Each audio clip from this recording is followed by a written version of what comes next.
Burrs. This is Jerry Diamond with How to Get Out of Babylon. Um, I couldn't get the video to pull up so I could play it. The last video I did, Developments Part 2, I don't know why it's titled that. I don't know what it is. I couldn't hear it. So the last one that I know that is on there that follows in sequence is End Times Part 2. It was that shorty 3-minute one. So I'm going to read the next section here because I don't know if I read it or not. Maybe because I unfortunately for y'all, last night I read quite a few sections ahead, so I can just skip those and pick up where I left off. All right, anyway, the next section is implications. Hello to everybody that's been following along. We'll get a more professionally written book next time. It's just been a little bit jarring, the part where you think that there should have been something there isn't, and where there's something where you just, kind of odd. With a soft clank, the stove door latched shut, and John adjusted the flue and damper again. Another cold front was blowing through, bringing rain, and predicted to lower the temperature to about 40 degrees. Which was in line with the porch thermometer outside. The year-old oak billets were burning nicely, and the living room had a toasty feel to it, though the bedrooms would be cool in the morning. He settled into his chair next to Anne so the radiant heat from the stove could shine on his leg, which was throbbing with the damp cold, then said, "If it gets as cold as the long-range weather folks say it will, and we stay with power rationing through the winter, then the living room and kitchen will return to being the social centers of family life like they used to be. It'll be too cold in the bedrooms for anything but sleeping." Right. His wife looked over the top of her book and said, "Mm-hmm," and went back to reading. Like, yeah, right. The three girls and Judy Young, Rick's 10-year-old niece, were at a folding table playing Uno. Robert and Lisa had chairs on the other side of the stove and were reading books of their own.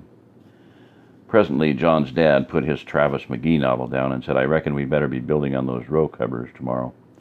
If it goes to 40 tonight, it may well frost by Monday or Tuesday night. Did you get more of that plastic sheeting, John?" His son nodded his head. "Yes, I did. It cost more than I'd like to have paid, but I got it. If we're careful how we build the frames and attach the plastic, it should hold up pretty well, even in a storm.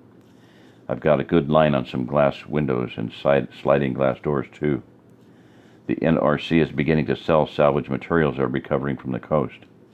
If we can get the fuel to go and pick them up in Gainesville, we might get enough to put up a real greenhouse together.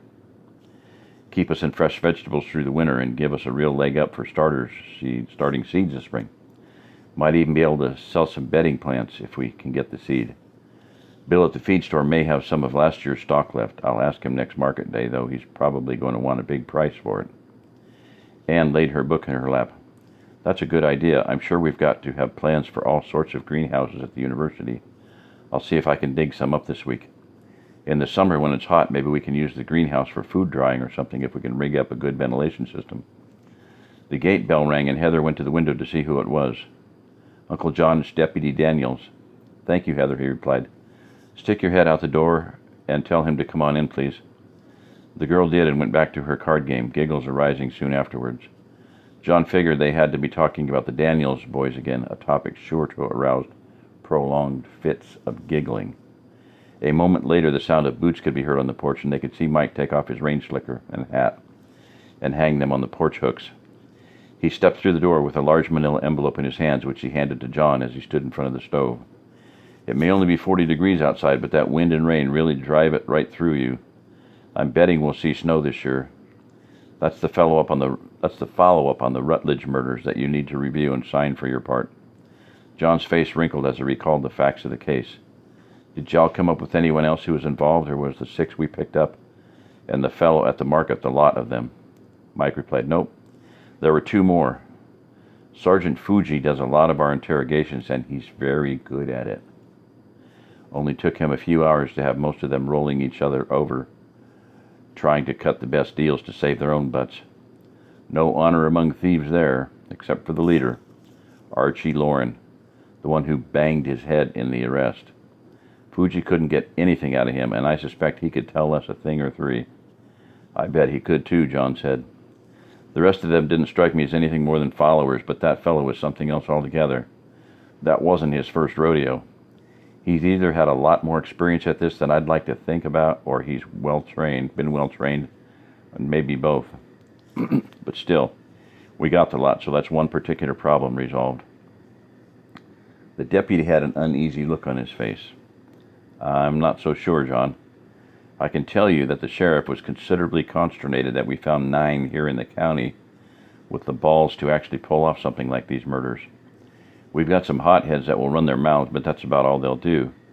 Taking a hand in murder is something else.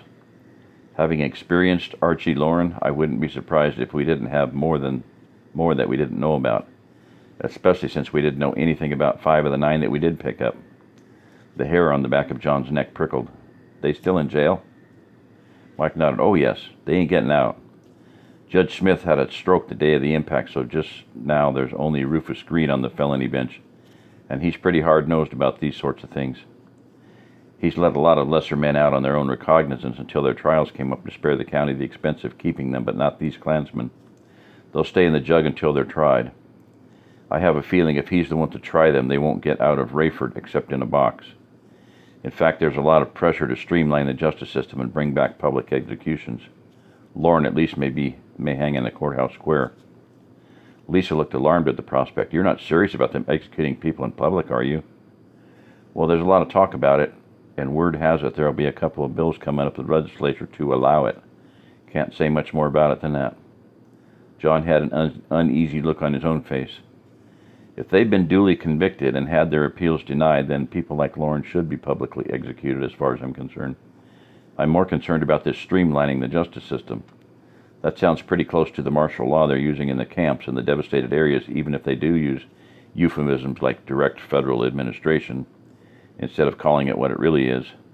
God knows the court system is a slow, bulky process at best, but even before the impact, we let way too many men go free from death row when it was found they were actually innocent after they were condemned. I want those predators tried, convicted, and duly executed, but only after they've had a fair trial first. Too easy to railroad a man to his death otherwise. Our little contretemps with Sergeant Nichols and Captain Swift could have gone the other way. Sure would like to think I'd have had my rightful day in court if I'd survived the experience. I don't know, John. It's a different world now. We've got even more predators now than we did before impact, and even less with which to cope with them. Limiting appeals is proving to be very popular in the legislature just now, and with a big chunk of the Justice Department and federal court system washed away, they might be able to make it fly for a long time. Mike shrugged. I reckon I can see more good than bad in it. Conversation lagged for a time as Mike warmed himself by the stove. Oh, by the way, I nearly forgot to tell you. We're finally getting regular fuel shipments in. There won't be any for open public sale. It's all going to be strictly rationed, as there's still not much coming in, but if you've got a ration priority, you'll be able to buy gasoline, diesel fuel, or propane. You'll be entitled to 10 gallons a week as a sector deputy. I imagine that Lisa might get a ration as well, but I don't know how much. Not much for county distances, but it's a damn sight better than none at all. With a grin, John said, that's the best news I've had all week. We've used all of our diesel, including what we got from the county, for plowing and planting. Be nice if we can get some more, because Ed thinks we may be able to get a hay cutting in before frost if we could get fuel to run his tractors. He said he's going shares with me if we can get the fuel, but the agricultural allotment ran out. He's got more to cut than his allotment would cover, but both of ours might do it. Well, just make sure you get some of it in gasoline for official business. Even with fuel coming in regular, it's going to be a while before we can retire the local constable program. We're going to be losing a lot of our recovery command troops soon when they get sent up to Georgia to help in the salvage and recovery operations, so we'll need all available manpower for a while yet. One last thing, John, before I head to the house for supper.